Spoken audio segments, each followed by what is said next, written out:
Olá pessoal, tudo bem com vocês? Eu sou o professor Pedro e hoje teremos mais uma aula de História. Nas últimas aulas, nós aprendemos sobre as crises do século XIV na Europa medieval e os impactos para a população europeia.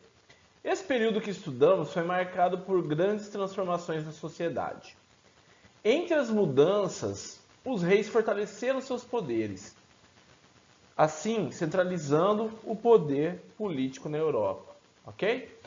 Esse será o assunto das nossas próximas aulas. Vamos lá? Para que vocês possam acompanhar aí da casa de vocês, eu peço que abram a apostila 2 na página 194. Prontos? Bom, hoje iniciaremos o módulo 10, tá? Módulo 10, mudanças na política, a centralização no poder. Iniciaremos com uma atividade. Vocês acompanham notícias sobre futebol? Mesmo que não acompanhem, já devem ter ouvido falar do jogador brasileiro Neymar e do Barcelona, um dos maiores clubes de futebol do mundo. Veja uma fotografia da apresentação de Neymar ao clube, quando ele foi contratado. Agora, acompanhem na apostila de vocês, eu vou ler aqui, tá? Agora nós vamos ler como a Gazeta do Povo, um jornal do estado do Paraná, noticiou a apresentação do jogador Neymar à torcida do Barcelona Futebol Clube, ok? E isso foi em junho de 2013, ok? Bom, acompanhem comigo. Futebol espanhol. Em apresentação no Barça, Neymar fala catalão e promete ajudar Messi. Diante de uma multidão que compareceu ao Camp Nou para recepcioná-lo, cerca de 56.500 pessoas, segundo o clube, Neymar foi apresentado na tarde dessa segunda-feira, como o grande reforço do Barcelona. Ovacionado, Neymar fez as tradicionais embaixadinhas, mostrando sua costumeira habilidade, e cumprimentou dezenas de crianças que o aguardavam sentadas no gramado. A primeira entrevista com a camisa azul-grená foi para uma jornalista do TV Barça, ainda no gramado. As palavras iniciais foram em catalão, ganhando ainda mais a simpatia dos torcedores. Boa tarde a todos. Estou muito feliz de ser jogador do Barça. Estou realizando um sonho. Estou muito emocionado, muito feliz, muito obrigado, disse ele na língua da região. Pessoal, agora vamos para a atividade. O que tem a ver o Neymar e o futebol com o assunto da aula de hoje? Vamos pensar um pouquinho. Atividade, você já pensou nisso? Você sabe qual campeonato nacional o Barcelona disputa? E qual ou quais idiomas se fala ou falam na região? Bom, mesmo que vocês não se interessem muito por futebol, tá? A notícia permite que vocês entendam que isso se passa no campeonato espanhol e que nesse país se fala o idioma espanhol, ok? Segundo tópico, os torcedores ficaram especialmente felizes com o Neymar porque ele falou algumas frases no idioma catalão, usado na província espanhola da Catalunha. Por que a Catalunha usa o idioma da Espanha se tem o seu próprio? Bom, entre as hipóteses que nós podemos levantar, está que a Catalunha é uma província espanhola e por isso fala também o idioma espanhol, ok? Bom, e última pergunta. Por que os dialetos e os idiomas podem ser importantes para a formação de um Estado nacional ou de um país? Pessoal, cada dialeto ou idioma é anterior à formação dos Estados.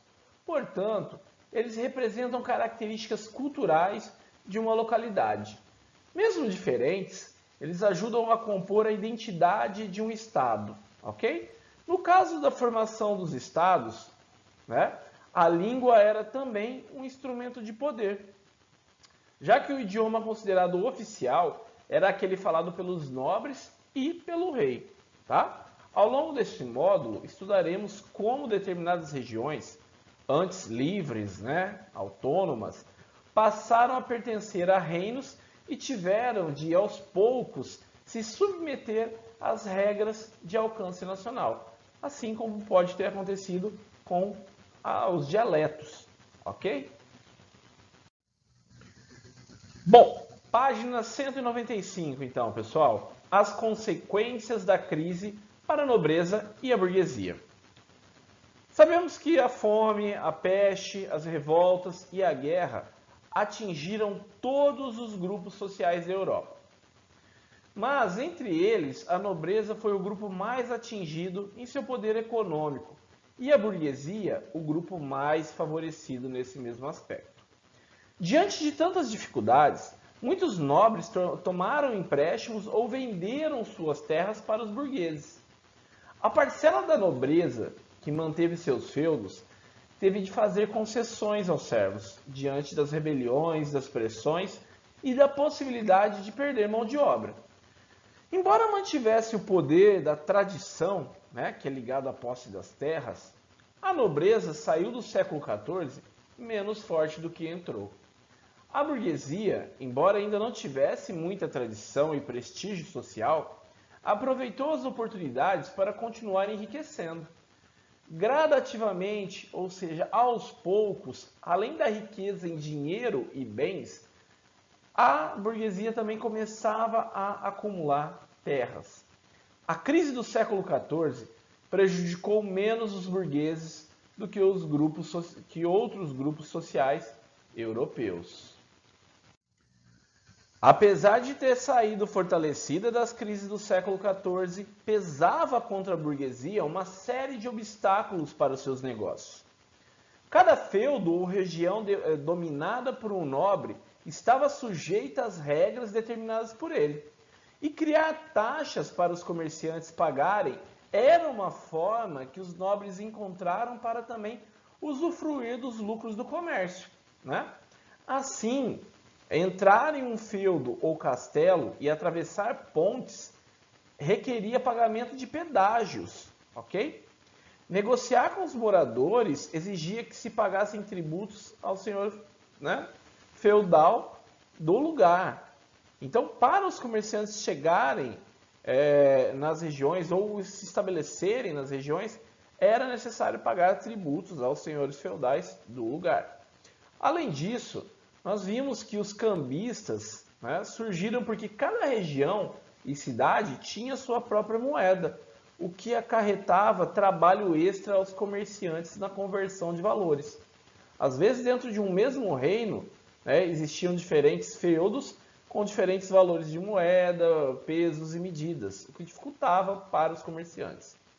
Por exemplo, os pesos e as medidas eram muito variados. A palavra polegada, por exemplo, vem de polegar. No caso, a medida do dedo polegar do nobre daquela região era a medida polegar. Também era assim com os pés e os braços na hora de medir um objeto ou um tecido. Ou seja, 2 braças de tecido, uma das medidas usadas na época, podiam variar de feudo para feudo. Na hora de cobrar por sua mercadoria, o comerciante então precisava levar em conta a quantidade de tecido e o valor da moeda local. Percebam nessa primeira imagem, pessoal, nesta primeira imagem, nós podemos ver uma miniatura medieval do século XIII. É um cambista trabalhando com instrumentos de peso e medidas, ok? Na segunda ilustração, temos aqui então uma ilustração que mostra o ataque de barões salteadores a uma caravana de comércio na Inglaterra, no século XII. O transporte de mercadorias também era arriscado nesse período. Em muitas rotas, os riscos eram enormes. Além de bandidos comuns, nobres conhecidos como barões salteadores atacavam caravanas comerciais e roubavam mercadorias e moedas. Ter uma autoridade a quem recorrer que fosse capaz de unificar as regras, as leis, as moedas, o sistema de pesos e medidas, a cobrança de impostos, seria muito vantajoso para os burgueses. Sem tantos entraves regionais, as atividades comerciais poderiam ter um novo impulso. Então consideravam que era melhor obedecer a um rei que a muitos nobres, ok? É melhor uma regra e um imposto do que várias regras e impostos. Então é melhor ter um rei do que vários nobres, ok? Esse era o pensamento da burguesia, que como o título já diz, que eu trago aqui para vocês, os burgueses queriam mais. Agora proponho a resolução da atividade 1, da página 197. Leia o fragmento abaixo e responda a questão a seguir. Dom Dinis, pela graça de Deus, rei de Portugal e do Algarve. A quantos essa carta virem, faço saber que eu mando fazer feira na minha vila de Santarém e que a comecem a fazer no 1º dia de abril e dure até o 1º dia de junho e assim a cada ano. E todos aqueles que a essa feira vierem, por razão de vender ou de comprar, sejam seguros de ida e de vinda e de estadia. Mando que todos aqueles que à feira vierem com suas mercadorias, que não paguem a mim, na dita vila de Santarém, pedágios nem outras taxas. Ok? O decreto do rei era favorável aos burgueses? Aponte 2 razões para a sua resposta. Pessoal, esse decreto, sim, era favorável aos burgueses, pois, além de criar uma feira onde as transações comerciais poderiam ser feitas, o rei também garantia a segurança dos participantes e também isentava eles de pagar taxas e pedágios. Então, os reis estavam se aproximando da burguesia.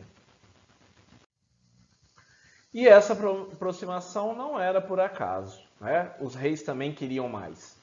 Ao longo da Baixa Idade Média, vários reis europeus vinham aproveitando as oportunidades que tinham para afirmar seu poder de maneira muito mais efetiva. Guerras, rebeliões e disputas entre os nobres eram situações aproveitadas por eles para aumentar sua liderança e tentar impor regras no reino.